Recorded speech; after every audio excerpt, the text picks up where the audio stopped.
بالله من الشيطان الرجيم بسم الله الرحمن الرحيم الحمد لله رب العالمين والصلاة والسلام على سيد المرسلين وعلى آله وصحبه أجمعين رب اشرح لي صدري ويسر لي أمري واحلل عقدة من لساني يفقهوا قولي سبحانك لا علم لنا إلا ما علمتنا إنك أنت العليم الحكيم ولا حول ولا قوة إلا بالله العلي العظيم.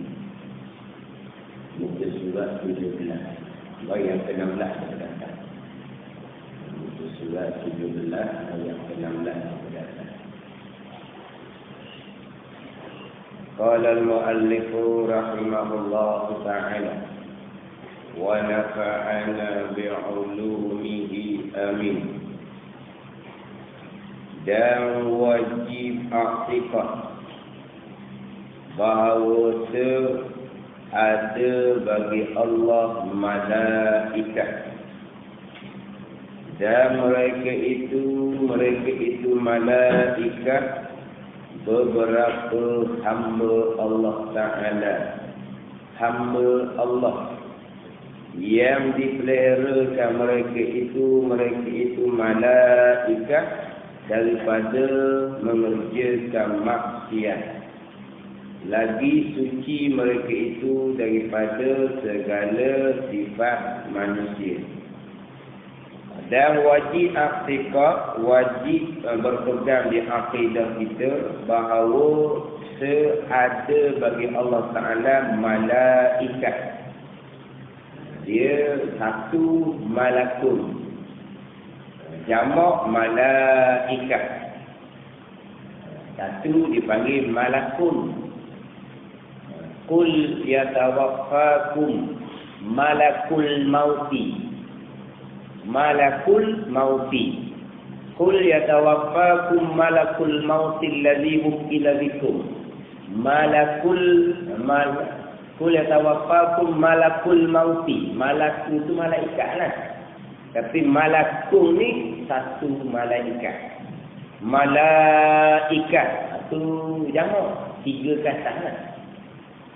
Tapi kita bahasa Melayu malaikat. Tak? Malaikat. Di Arab ni malaikat. Kita malaikat. Satu malaikat tau. Kalau banyak malaikat. Di bahasa Arab satu malakun. Banyak malaikatun. Itu banyak jamak.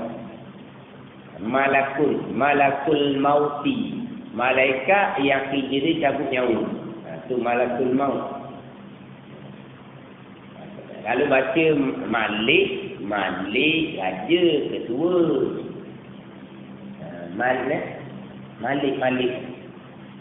Malikun dia min lam kaf belaka. Ini baris dia lain. Makna pun lain. Min lam kaf. Malakun makna malaikat. Malikun raja ketua. Malikun adalah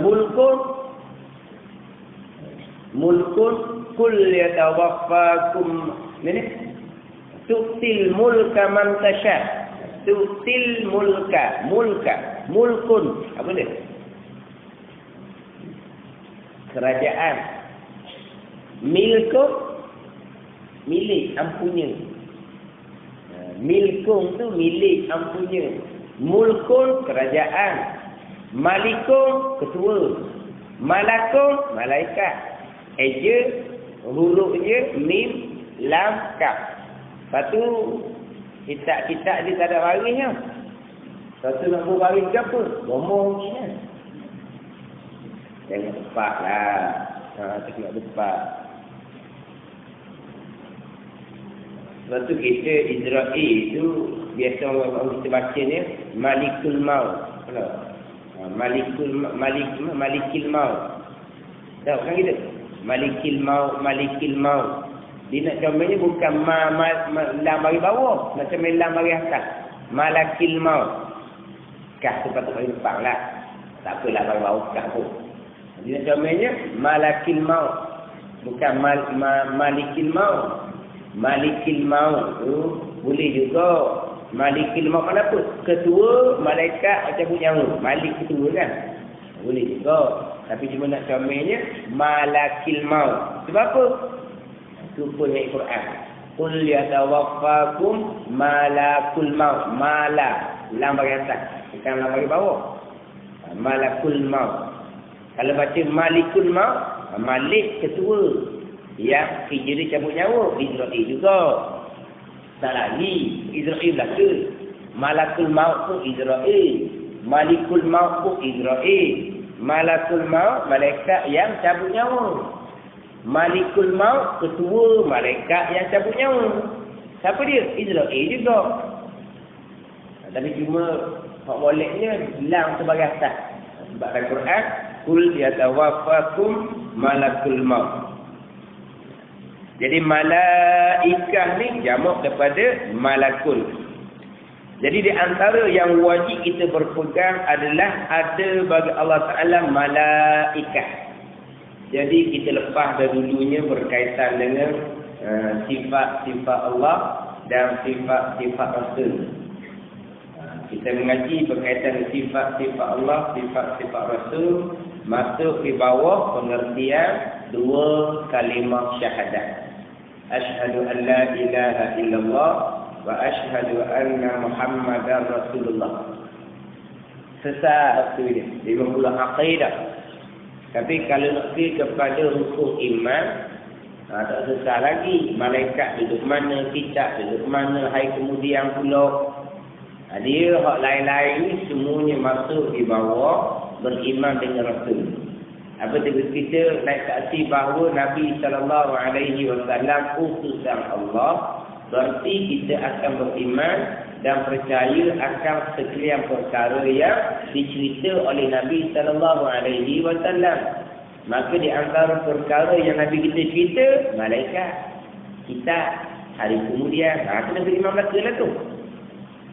Apabila kita beriman dengan Nabi SAW, syahadat kita nak saksi Muhammad utusan Allah Subhanahu Wa Taala, berarti kita akan percaya beriman dengan semua hak Nabi kita bawa datang, termasuk kita bab malaikat ni pun Nabi kita bawa datang. Jadi beriman dengan malaikat kita ni maksud di bawah beriman kepada Rasul. Bahkan kita beriman kepada Allah pun masuk di bawah beriman kepada Rasul. Macam mana kita boleh beriman kepada Allah yang gaib? Kita boleh beriman kepada Allah yang gaib kerana Rasul yang cerita. Kerana Rasul yang cerita. Kemudian hak melepasnya cerita berkaitan dengan mukjizat. Kemudian cerita berkaitan dengan karamah. Hak melepas. Banyak titik yang melepas. Cerita berkaitan dengan karamah. Perkara yang mencari adat yang nyata daripada orang yang soleh. Tapi selebih-lebih karamah adalah al-istiqamah. Al-istiqamah tu khairun min alfi karamah. Istiqamah ni lebih daripada 1000 karamah laginya. Istiqamah tetap atas ketaatan kepada Allah Subhanahu Wa Taala. Itulah hak paling besar sekali.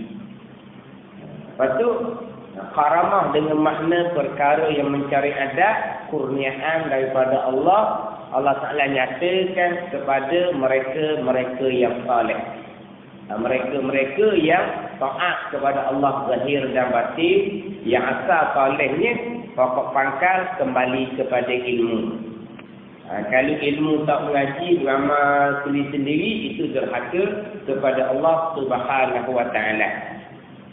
Sebab nak beramal asasnya adalah ilmu. Nak beramal asasnya adalah ilmu. Imam Ghazali kata, "Falaulahu lam takun ibadah." Tanpa ilmu tidak panggil ibadah, bukan derhaka kepada Allah Subhanahu Wa Taala.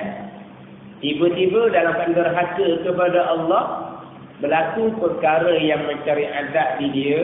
Dia tahu rahsia-rahsia alam, dia tahu rahsia-rahsia dalam hati orang, dia tahu perkara yang akan berlaku kemudian. Ini semua perkara yang mencari adat. Tapi dia tahu tu tak ada kata belajar ilmu sihir. Tak ada kata bersahabat dengan jin dah. Maka itu dia panggil istidraj. Itu hak paling ditakuti. Sebab itulah perkiraan kita dalam agama adalah Al-Quran dan hadis Nabi SAW. Bukan kita kira kepada perkara yang mencari adat. Kadang-kadang cerita perkara yang akan berlaku. Pernah orang cerita, dia kata tsunami akan menimpa Terengganu kita ni. Kena di Terengganu, tsunami. Anak puri dia pun lari lah. Mana-mana duduk kat pantai, lari. Pak Kelupu pun ada. Pas naik jarak bukit ni, jarak kapung ni pun ada. Lari. Lepas tu balik. Tak jadi balik pula. Tegur dia kata, apa mu lari? Bukan suruh lari. Dah royak kata tsunami berlaku, tunggu apa lagi? Lari je. Orang tu sendiri. Lari ni pas darat. Dengan mok-mok dia pun lari. Kalau tak lari ni, takut dia dengan abang ipar dia. Abang ipar dia nyanyi daripada awal dah. Mu ni ngaruh ni, dia tak lari sekarang ni. Adik dia lari. Sekali mok. Mak saya pun semua ni. Larilah. Dah anak dia ada seorang ni rumah. Ceneging. Tsunami kalau ceneging. Enggak laut lah jawapan dia. Lari pada darat. Saya pun juga larilah. Dah ada anak. Ada cucu lagi di rumah. Belum ada ayah. Lama-lama balik. Apa yang dia kata pun ni. Ingat kena selami dah rumah ni. Balik pula. Apa yang kau nyanyi. Jemput kuliah tu kan tu. Doa dah. Lepas tu saya tarik balik. Hebat. Tapi saya pula. Saya lagi. Tapi kalau berlaku sungguh. Apa yang kata tu berlaku sungguh. Ni bukan belajar ilmu nujum apa dah ni. Berlaku sungguh. Kau kuat saya. Kita walaupun berlaku sungguh pun. Dia tahu benda rahsia. Memang benda mencari adat. Dan betul dia. Betul Quran hati betul. Benda mencari adat ni ada karamah, ada istidraj. Waktu bukan perkiraan. Kalau dia betul dia walaupun tak ada benda mencari adat. Dia betul perjalanan. Kalau dia benda mencari adat, betul lah dia ni bukan kerana benda mencari adat. Betul dia kerana dia memang betul tak. Quran hadis Nabi SAW. Mana kalau dia jalan betul lah dianya sebelum berlaku benda mencari adat, selepas berlaku bukan mencari adat, dia tetap betul. Sebab apa? Dia betul bukan kerana berlaku belum mencari adat. Dia betul kerana Quran hadis Nabi SAW. Itu perkiraan kita. Atau lagi tengah main, berlaku benda mencari adat, lupa lah.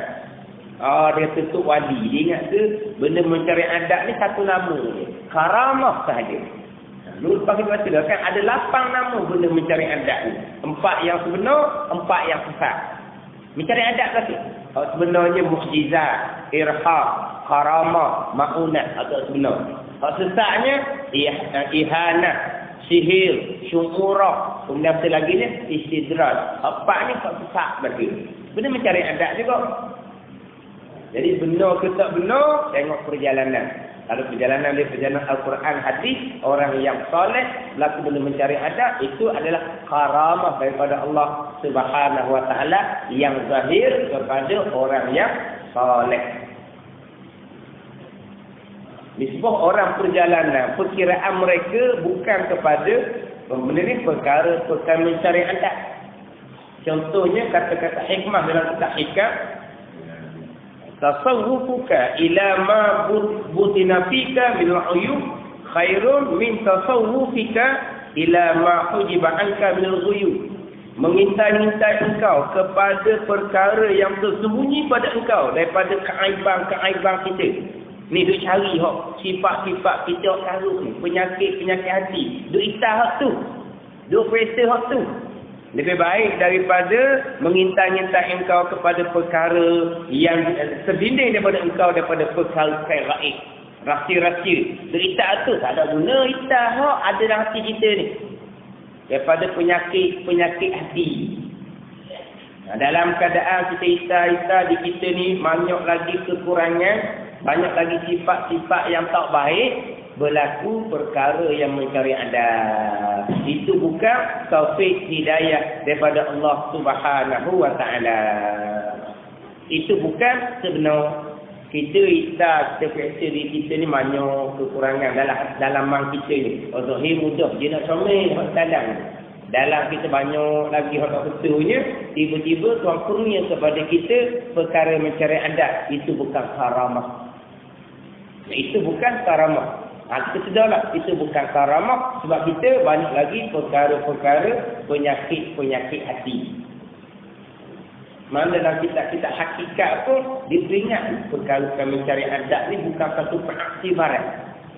Bukan satu pengiktibaran, tapi kurniaan daripada Allah Subhanahu wa taala, termasuk dalam perkara yang wajib kita kena beriman. Bukan beriman dengan mukjizat sahaja, bukan beriman dengan karamah kurniaan daripada Allah Subhanahu wa taala. Habis kita berkaitan dengan Allah dan Rasul, hak ni nak masuk pula kitaan berkaitan dengan malaikat. Dan wajib i'tiqad, wajib berpegang di akidah bahawa ada bagi Allah Taala malaikat. Dan mereka itu beberapa hamba Allah. Malaikat ni adalah hamba Allah. Macam kita lah juga. Kita ni hamba Allah.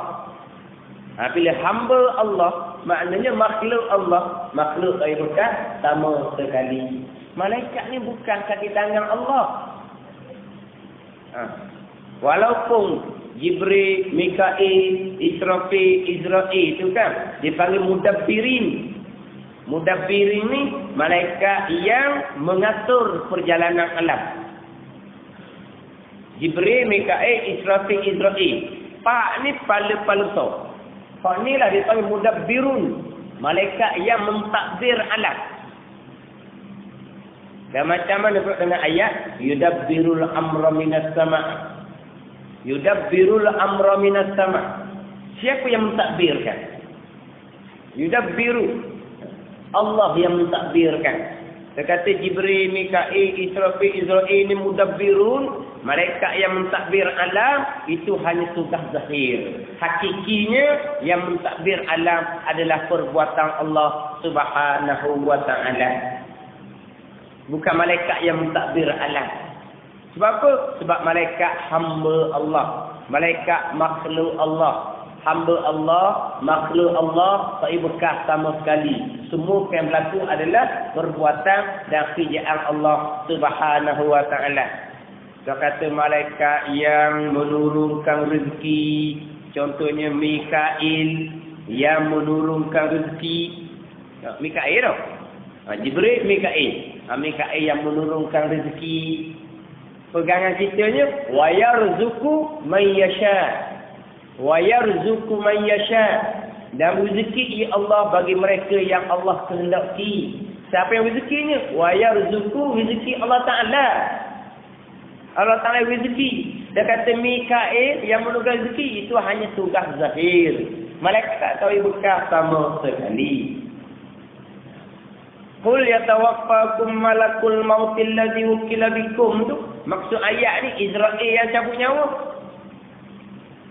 Pegangan kitanya yuhyi wa yumit wa huwa ala kulli syai'in qadir. Yuhyi wa yumit, menghidup ia Allah dan memati ia Allah. Allah yang menghidup, Allah yang memati, dan Allah Taala kuasa atas tiap-tiap sesuatu. Allah yang menghidup, Allah yang memati. Dah kata ayat tadi qul yatawaffakum malakul maut alladhi wukila bikum, itu tugas zahir dia Israel yang cabut nyawa. Tapi hakikinya Allahu yatawaffal anfusa hina mautiha. Allah lah yang menyempurnakan nyawa-nyawa bila sampai masa. Allah yang mematikan. Kalau pegang kan, berpegang Israel yang mematikan, kalau tugas dia gitu kan, kita nak ngaji malaikat, ngaji kenal Tuhan dulu. Ke ngaji kenal malaikat dulu. Kita ngaji kenal Tuhan dulu kan. Semua yang berlaku ni, ketentuan Allah. Semua yang berlaku ni, perbuatan dan kerjaan Allah. Semua yang berlaku kerjaan Allah Subhanahu wa taala. Selain daripada Allah kita panggil makhluk. Makhluk tak bekas sama sekali. Makhluk kainat tak bekas sama sekali. Maka termasuk makhluk adalah malaikat. Malaikat pun makhluk tak bekas sama sekali. Kita ingat malaikat ni macam kaki tangan Allah, pekerja Allah. Muju ada malaikat, daklah mana sibuk sangat Allah gitu. Jadi Allah ni macam kita lah. Kita ni kerja banyak, kena cari pekerja. Kalau kerja banyak, tak nak sendiri. Kena cari pekerja penolong. Jadi kalau Allah pun perlu pada pekerja penolong, mana huwal ghaniyul hamid. Allah yang terkaya daripada segala-galanya. Allah terkaya kan?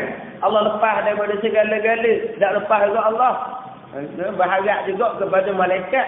Jadi penolong, pekerja, pembantu kepada Allah. Ini biasa tidak kenal Tuhan.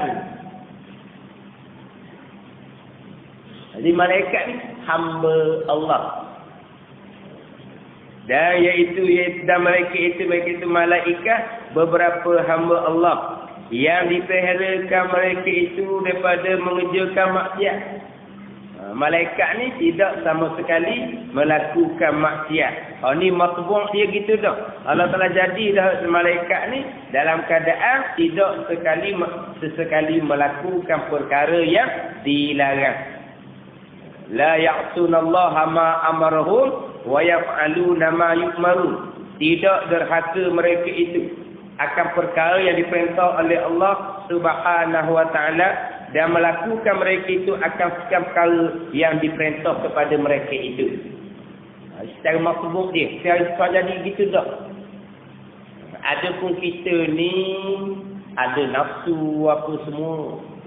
Sebab itulah kira kelebihan, kira pahala, besar kelebihan pahala manusia yang awak amal ibadat daripada malaikat yang awak amal ibadat.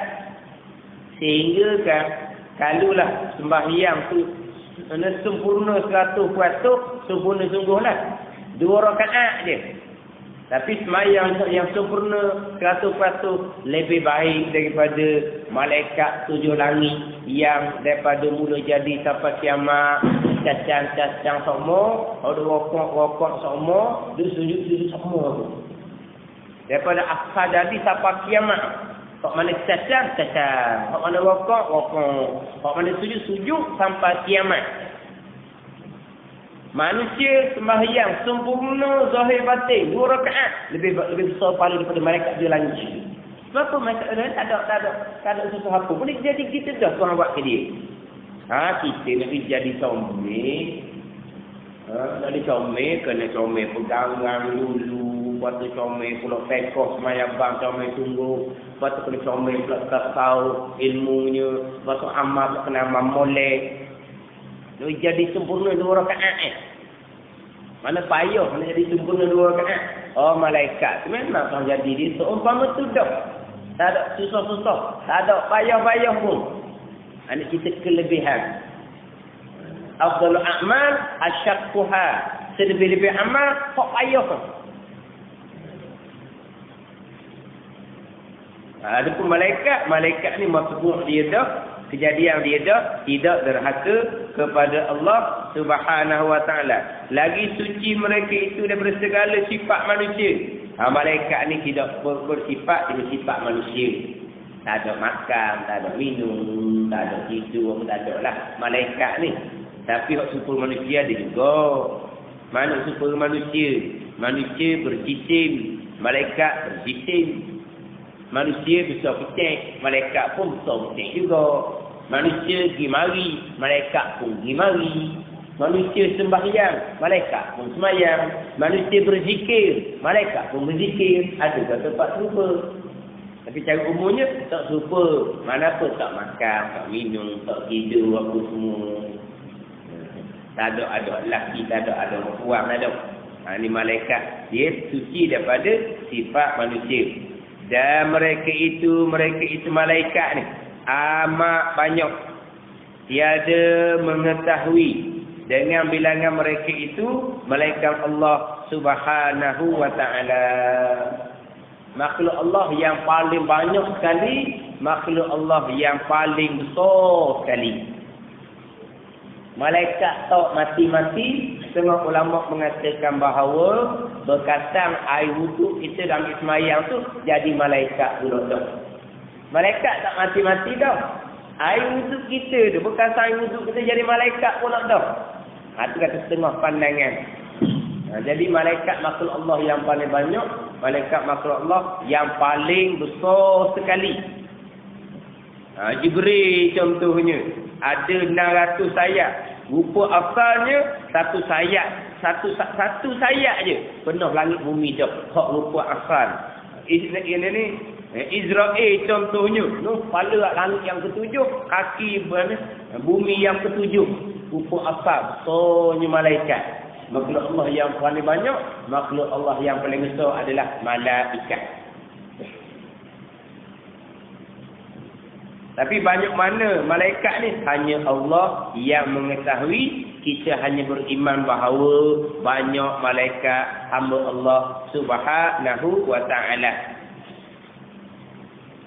Dan bahawa kepala mereka itu, kepala ni mana ketua mereka itu empat, iaitu Jibril dan Mikail dan Israfil dan Israel. Empat ni ketua malaikat yang mentadbir dunia, yang mana dewan tempat dia bermusyawarah ada di langit yang pertama, di Baitul Izzah. Yang mana empat malaikat ni lah ketua malaikat yang dipanggil mudabbirin, malaikat yang mentadbir langit dan bumi. Empat ni ketua malaikat. Hak paling besarnya Jibril. Itu bohong paling besar sekali. Tapi walaupun bohong paling besar, Jibril makhluk Allah, makhluk bekas sama sekali. Sebab tu kisah Nabi Ibrahim alaihissalam, apabila nak kena lastik dalam api, hak Namrud bukan api dia besar. Tak nak jumpa tak boleh, sebab apa? Jauh panas dah. Ada nak bunuh orang. Yang api besar tuang dia boleh bunuh orang ni. Api kecil ada dia punya hipung. Lama mana nak ada hipung? Kayak anak bakar. Lama pulaknya. Lepas tu lama-lama api besar tak nak hipung pula. Panaskan dah jauh. Akhirnya bakar lastik pula. Jadi jangan sangat tu kan. Mana nembok saja. Tak kerja. Tak kerja. Macam rasi.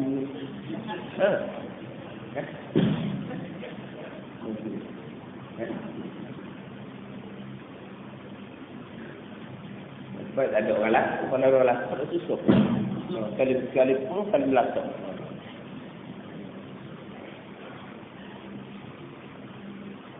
Jadi apabila sampai masa nak lastik lah, nak turun Nabi Ibrahim dalam api, Jibril tanya dia Nabi Ibrahim AS, alakah hajat? Ada hajat gapa-gapa? Amma ilaika? Alah, hajat apa kamu? Makhluk, aku makhluk. Lepas tu bila orang nak bagi itu dulu, jawab gitu lah. Apabila Nabi Ibrahim jawab umpama tu, Jibril AS pun suruh minta kepada Allah Subhanahu wa ta'ala nak bagi tolong dah. Sesayap penuh langit bumi tu. Kalau buah api secara tu, barangnya lah. Tapi amma ilaika fala. Kepada engkau Jibril, aku tak ada hajat. Sebab apa? Nabi Ibrahim makhluk Allah, Jibril makhluk Allah. Makhluk bekas sama sekali. Lepas tu Jibril tu minta kepada Allah, amma ilaihi fa ilmuhu yughni am su'ali. Ada pun minta ke Tuhan tak ayah dah. Sebab apa? Tuhan tahu dah apa yang berlaku. Dia panggil apa ni? Maqam taslim, maqam tafwid, maqam Nabi Ibrahim alaihissalam. Kalau kita sapa maqam Nabi Ibrahim, saya minta lah. Kalau kita sapa maqam Nabi Ibrahim, saya minta. Tapi kalau kita maqam ubudiyah, maqam iyyaka na'budu wa iyyaka nasta'in, akan dikaya Allah kami minta. Duk maqam tu tak? Sebab doa tu orang yang sombong. Ni Nabi Ibrahim tak berdoa, itu maqam Nabi Ibrahim. Nabi yang nombor 2.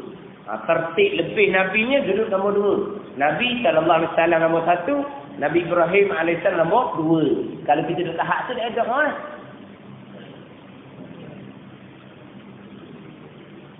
Bila ceritanya, walaupun Jibril ni ketua malaikat, tapi makhluk Allah, hamba Allah Subhanahu wa ta'ala.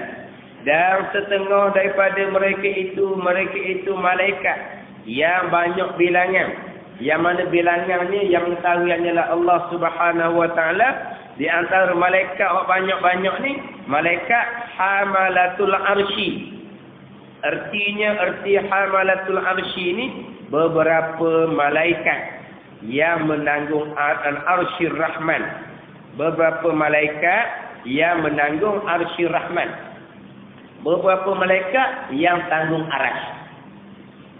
Ada 4 malaikat yang menanggung arasy. Sebelum daripada kiamat 4 malaikat. Selepas daripada kiamat jadi 8 malaikat. Wa yahmilu arsya rabbika fawqahum yawma idzin samaniyah. Maknanya malaikat yang menanggung arah pada hari kiamat samaniyah 8. Sebelum kiamat ada 4 malaikat yang menanggung arah. Arah ni makhluk Allah yang paling besar sekali. Nak banding dengan bumi, langit bumi ni, arah ni macam umpama padang, langit bumi ni umpama cici sebetul. Dia langit bumi. Cerita besarnya Arsyir Rahman, arah kepunyaan Allah Subhanahu wa ta'ala yang bernama Ar-Rahman. Arah ni makhluk Allah Subhanahu wa ta'ala. Arah ni bukan tempat duduk bagi Allah Subhanahu wa ta'ala. Arah ni di antara makhluk yang Allah tak jadikan permulaan. Makhluk yang paling besar sekali. Maka oleh kerana arah ni makhluk Allah yang paling besar, makhluk Allah yang didirikan daripada nur. Makhluk Allah yang didirikan daripada nur. Makhluk yang paling besar sekali. Oleh kerana arah ni paling besar sekali. Ada orang bawa, dia kata, sesuailah Allah nak duduk. Sebab arah ni besar padang Allah. Arah ni besar padang Allah. Mana Allah besar juga. Abang kali. Sekarang duduk balas. Tuhan duduk ke mana? Tuhan duduk atas arah. Apa duduk atas arah? Arash ni makhluk Allah yang paling besar. Jadi sesuailah Allah duduk sebab arah tu paling besar. Jadi mana Allah besar? Allah besar bukan?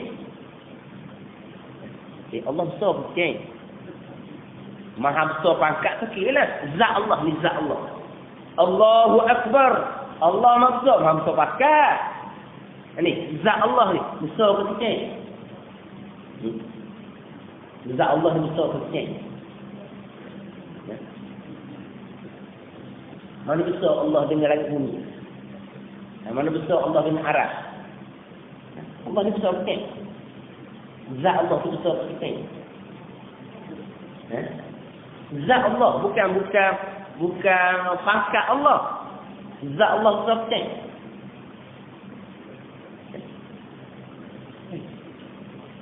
Zat Allah besar bukan? Tombang Faridah nak habis dah ni. Kita Faridah nak habis dah ni. Tak ada nak jawab. Zat Allah besar bukan? Kalau zat Allah besar, mana Allah berjisim. Sekarang Allah tidak berjisim, tidak berbentuk. Besar kecil tidak berkait dengan zat Allah Subhanahu wa ta'ala. Sebab Allah tidak berjisim, Allah tidak berbentuk. Kalau kita berpegang Allah besar, makna Allah ni berbentuk. Dibentuk dia besar. Allah berjisim, tapi jisim tu besar. Atau kalau kata zat Allah besar. Zat Allah besar pun tidak, kecil pun tidak. Sebab besar kecil ni berkait dengan zat yang berbentuk. Zat yang berjisim. Dan zat Allah tidak berbentuk, berjisim. Jisim ni jisim makhluk. Malaikat, makhluk yang berjisim. Arash, makhluk Allah yang berjisim. Berbentuk. Cuma jisim malaikat, jisim yang rua dipanggil. Jisim yang mana boleh pergi walaupun tempat yang sudah padat. Itu je. Tapi tetap berbentuk. Sebab tu malaikat ni kita boleh kata malaikat makhluk Allah yang paling besar sekali. Sebab boleh kata besar? Sebab dia berjisim. Arash makhluk Allah yang paling besar sekali. Sebab apa kita kan boleh kata arash ni paling besar sekali? Sebab arash ni makhluk Allah yang berbentuk, berjisim. Walaupun daripada nur sekalipun, arash ni makhluk yang berjisim. Jadi kalau arash ni besar, maka sesuai Allah duduk atas arash, mana Allah pun besar macam arash juga. Berjisim Allah Ta'ala ni.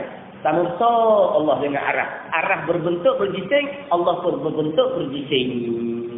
Kita panggil apa? Golongan yang menjisimkan Allah Subhanahu Wa Ta'ala. Mujassimah dia panggil. Allah berjisim, Allah berbentuk.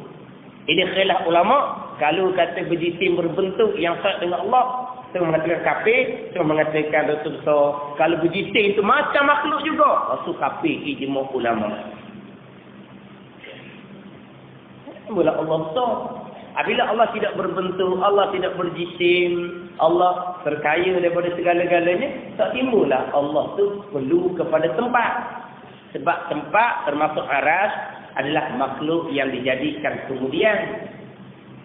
Lepas tu ayat tu Ar-Rahmanu 'alal 'arsy istawa diulang dalam Quran sampai ke-7 kali diulang dalam Quran. Ayat tu kita beriman. Apa makna ayat? Serah kepada Allah Subhanahu Wa Ta'ala. Itu jalanan ulama terdahulu. Jalanan ulama kemudian alal arsy istawa dengan makna arash milik Allah, arash di bawah rentahan Allah Subhanahu Wa Ta'ala. Itu. Jangan faham kata arah ni Allah bertempat duduk atas arah, duduk yang selayaknya. Itu akidah yang besar yang wajib kena bertaubat. Kalau Allah duduk atas arah, duduk macam mana? Macam kita duduk atas kursi lah. Maka tu kafir ijma' ulama. Yang main tadi. Allah duduk atas arah. Perak-perak punya arah. Berat Allah duduk dia kata. Lepas tu kaki Allah duduk mana? Kaki Allah duduk atas kursi. Ni orang yang ada zaighun fi qulubihim orang panggil. Hati dia sesat. Dia nak fikir juga Allah duduk mana ni? Dia nak fikir juga. Akhirnya bila kita berpegang dengan akidah Allah tidak bertempat, orang ni tidak beriman dengan ayat Quran. Kita berpegang Allah tidak bertempat. Orang yang berpegang Allah tidak bertempat berarti tidak beriman dengan ayat Quran. Ar-Rahman 'alal 'arsy istawa 7 kali Tuhan ulang dalam Quran. Tak kan ayat Quran hukumnya kafir. Maknanya dia mengkafirkan ahli sunnah wal jamaah lah. Tidak beriman dengan ayat Quran hukumnya kafir. Satu huruf dia tak beriman, kafir dah. Ni bukan satu ayat, 7 ayat. Ayat yang sama tapi ulang 7 kali. Di antaranya summa stawa 'alal 'arsy. Dalam sejadah kita tu dah. Jadi tak beriman ayat Quran. Ayat Quran wajib kita beriman. Apa makna ayat istawa 'alal 'arsy? Mana apa? Jalan ulama terdahulu maknanya serah kepada Allah Subhanahu Wa Ta'ala. Sebab istawa ni sendiri perbahasan ulama dia panjang. Istawa masdar dipanggil istiwa. Istiwa ni setengah mengatakan sifat zat, setengah mengatakan sifat perbuat, sifat af'al dipanggil. Kalau sifat zat tu yang bersifat dengan istiwa. Istawa tu lah. Mana kalau istiwa tu sifat zat Tuhan, sifat Tuhan qadim belaka. Jadi istawa Tuhan tu qadim.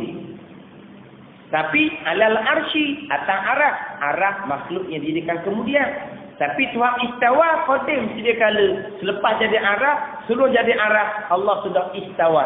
Lepas tu istiwa macam mana? Arah tak ada lagi. Itu sifat zat Allah yang kita nak fikir hakikat sifat Tuhan. Serah kepada Allah Subhanahu Wa Ta'ala. Berarti Tuhan tidak bertempat. Sebab istawa Allah Ta'ala qadim sedia kala. Sebelum jadi arah, Allah istawa dah. Tertinggi dah Allah Subhanahu Wa Ta'ala. Tapi arah tak ada lagi. Itu makna istawa bukan makna bertempat. Sebab arah dijadikan kemudian. Istawa Allah ni sedia kala. Jadi kalau istawa dengan makna duduk, arah belum ada lagi sedia kala. Tapi Allah sudah istiwa sedia kala. Apa makna istiwa? Maknanya serah kepada Allah Subhanahu Wa Ta'ala. Jalanan ulama terdahulu. Jangan ulama kemudian makna apa? Allah Ta'ala memerintah arah, Allah Ta'ala memiliki arah, arah adalah makhluk Allah Subhanahu wa Ta'ala. Ini huraian ulama kemudian. Istiwa adalah sifat af'al dipanggil, perbuatan Allah Subhanahu wa Ta'ala. Kalau perbuatan Allah ada perkara yang baharu. Tuhan memerintah arah, Tuhan menjadikan arah, Tuhan yang menguasai arah. Itu pergi kepada ta'alluq kudrat tanjizi hadis. Dak learning buku internet macam-macam learning. Tuhan duduk atas arah yang selayak dengan Allah di bumi. Itu bukan akidah Ahlussunnah wal Jamaah. Arah sini makhluk Allah. Malaikat tu tanggung bawa. Sebelum kiamat 4, lepas kiamat 8. Lepas tu Allah duduk atas arah. Tengok atas arah gitu. Miskin tuan ni tak tahu lah. Tapi dia kata duduk yang selayaknya lah. Kalau duduk kapak zat Tuhan arah, itu kafir dulu. Duduk yang selayaknya dengan Allah, yang tak serupa dengan makhluk, itu oleh akidah yang bersesat. Itu bukan akidah di Sunnah wal Jamaah. Sebab duduk apa semua ni, ini sifat makhluk. Makhluk kena bertempat, makhluk kena duduk macam malaikat. Mereka duduk langit ada, duduk bumi ada, turun naik pun ada, pergi mari kerja mereka. Jadi makhluk Allah mesti bertempat. Allah Ta'ala mukhalafatuhu ta'ala lil hawadith. Jadi di antara malaikat hak bilangannya yang mengetahuinya lah Allah Ta'ala termasuk hamalatul arsy, malaikat yang menanggung arah. Dan mereka itu sekarang ini, di depan. Dan mereka itu sekarang ini sebelum kiamat lah ni. 4 malaikat. Dan pada hari kiamat, 8 malaikat bertambah lagi 4. Yahmilu arsy rabbiha yawma idin samaniyah. Yahmilu arsy rabbika fawqahum yawma idin samaniyah. Lepas dari kiamat, 8 malaikat yang menanggung arah. Ini di antara malaikat yang banyak yang hanya Allah mengetahui bilangannya. Dan setengah daripada mereka itu, malaikat-malaikat, mereka yang wajib diketahui mereka itu atas jalan tafsir. Wallahu a'lam.